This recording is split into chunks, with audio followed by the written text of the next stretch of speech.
इसे धारण कर या दबा देना उसी प्रकार असंभव है जैसे पूर्णिमा को प्रचंड वेग से बढ़े हुए खारे पानी के समुद्र के जल को, अथवा उसी प्रकार असह्य है जैसे घाव पर नमकीन पानी का छिड़कना। मैं पराक्रमी की दृष्टि से राम को कुछ भी नहीं गिनता हूँ, क्योंकि वो मनुष्य जीवन अब क्षीण हो गया। अपने दुष्कर्मों से ही मारा जाकर आज प्राणों से हाथ धो बैठेगा। तुम अपने आंसुओं को रोको और ये घबराहट छोड़ो। मैं भाई सहित श्री राम को अभी यमलोक पहुंचा देता हूँ।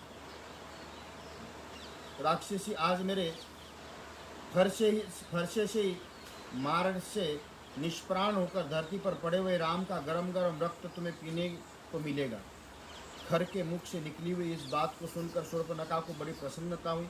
उसने मूर्खतावश राक्षसों में श्रेष्ठ भाई खर की पुनः बुरी बुरी प्रशंसा की। उसने पहले जिसका कठोर वाणी द्वारा तिरस्कार किया, पुनः जिसकी अत्यंत सराहना की, उस खर ने उस समय अपने सेनापति दुष्यंत से कहा, सौम्य, मेरे मन के अनुकूल चलने वाले युद्ध में मैदान के पीछे न हटने वाले भयंकर वेगशाली मेघों की काली घटाओं के समान काले रंग वाले लोगों की हिंसा ही क्रीड़ा विहार करने वाले तथा युद्ध में उत्साहपूर्वक आगे बढ़ाने वाले 14 सहस्त्र राक्षसों को युद्ध के लिए भेजने की पूरी तैयारी कराओ। सौम्य सेनापति, तुम शीघ्र ही मेरा रथ भी यहाँ मंगवा लो। उस पर बहुत से धनुष्य, बाण, विचित्र विचित्र खड़ग और नाना प्रकार की तीर की शक्तियों को भी रखो। रणकुशल वीर, मैं इस उदंड राक्षस का वध करने के लिए महामनस्वी पुलस्य वंशी राक्षसों के आगे आगे जाना चाहता हूँ। उसके इस प्रकार आज्ञा देती एक सूर्य के समान प्रकाशमान चितकबरे रंग के अच्छे घोड़ों से जुता हुआ विशाल रथ आ गया। दुष्यंत ने खर को इसकी सूचना दी। वह रथ मेरु पर्वत के शिखर की भांति ऊंचा था। उसे तपाए हुए सोने से बने हुए साज बाजा के सजाया था। उसके पहियों में सोना जड़ा हुआ था। उसका विस्तार बहुत बड़ा था। उस रथ के कुबर वैदुरुमणि जड़े हुए थे। उनकी सजावट के लिए सोने के बने हुए मत्स्य, फूल, वृक्ष, पर्वत, चंद्रमा, सूर्य, मांगलिक पक्षियों के समुदाय तथा तारिकाओं को तथा सुशोभित हो रहा था। उस पर ध्वजा फहरा रही थी। रथ के भीतर खड़ग आदि शस्त्र अस्त्र रखे हुए थे। छोटी छोटी घंटियां तथा सुंदर घुंघरों से सजे हुए उत्तम घोड़ों से जुते हुए उस रथ पर राक्षसराज खर उस समय आरूढ़ हुआ। अपनी बहन के अपमान का स्मरण करके उसने उनमें बड़ा अमर्ष हो रहा था। रथ, ढाल, अस्त्र शस्त्र, ध्वज से संपन्न उस विशाल सेना की ओर देखकर खर और दुष्यंत ने समस्त राक्षसों से कहा, निकलो, आगे बढ़ो। कुछ करने की आज्ञा प्राप्त होते भयंकर ढाल, अस्त्र शस्त्र तथा ध्वज से युक्त विशाल राक्षस सेना जोर जोर से गर्जना करती हुई जनस्थान से बड़े वेग के साथ निकली। सैनिकों के हाथ में मुदगर, पट्टी, शूल, अत्यंत तीखे फरसे, खड़ग, चक्र, तोमर चमक उठे। शक्ति भयंकर परिध विशाल धनुष्य, गदा, तलवार, मुसल, वज्र, 8 कोने वाले आयुध विशेष इस राक्षसों के हाथ से आकर बड़े भयंकर दिखाई दे रहे थे।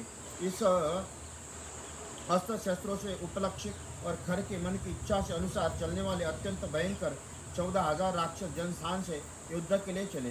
उस भयंकर दिखाई देने वाले राक्षसों का धावा करते हुए खर का रथ भी कुछ देर सैनिकों के निकलने की प्रतीक्षा करके उनके साथ ही आगे बढ़ा। तदनंतर खर का अभिप्राय जानकर उनके सारथी ने तपाए हुए सोने के आभूषणों से विभूषित उन चितकबरे घोड़ों को हाँका। उसके हाँकने पर शत्रुघाती खर का रथ शीघ्र ही अपने घर शब्द से संपूर्ण दिशाओं तथा उपदिशाओं से प्रतिध्वनित करने लगा। उस समय खर का क्रोध बढ़ा हुआ था। उसका स्वर भी कठोर हो गया था। उस शत्रु के वध के लिए उतावला होकर यमराज के समान भयानक जान पड़ता था। जैसे वोलों की वर्षा करने वाले मेघ बड़े जोर से गर्जना करता हुआ, उस प्रकार महाबली खर ने उच्च शोर से सिंहनाद करके पुनः सारथी को रथ हाँकने के लिए प्रेरित किया।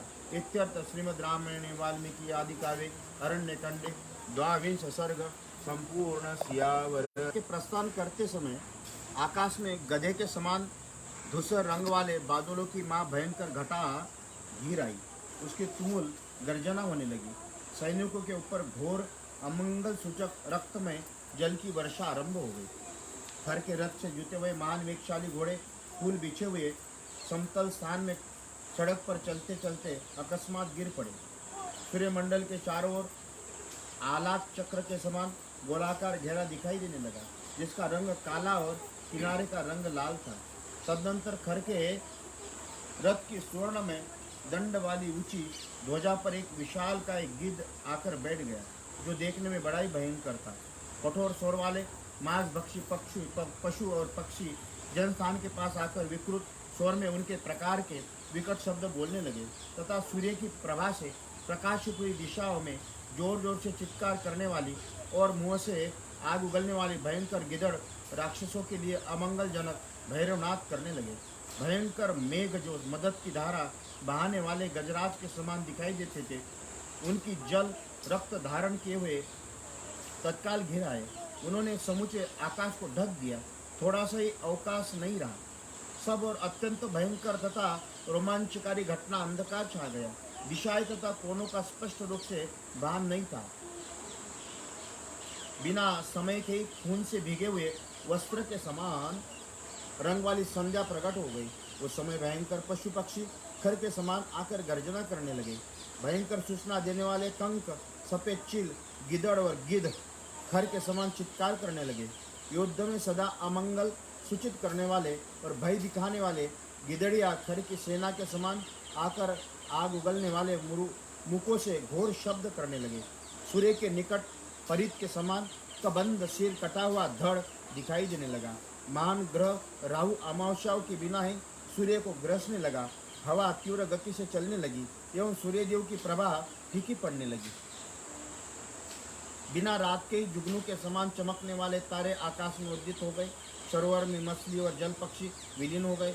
उनके कमल सूख गए। उस क्षण के वृक्षों को फूल और फल झड़ गए। बिना हवा के बादलों के समान धूसर रंग की धूल ऊपर उठकर आकाश में छा गई। वहाँ वन की सारिकाएं चेचे करने लगी। भारी आवाज के साथ भयानक उत्कल आकाश में पृथ्वी पर गिरने लगी। पर्वत वन कानों से धरती डोलने लगी। बुद्धिमान खर्रत पर बैठकर गर्जना कर रहा था। उस समय उनकी बाई भुजा सहसा कांप उठी। शोर अवरुद्ध हो गए। सब और देखते समय उनकी आंखों से आंसू आने लगे। उसके सिर दर्द होने लगा। फिर मोहवश वह युद्ध में निवृत्त नहीं हुआ।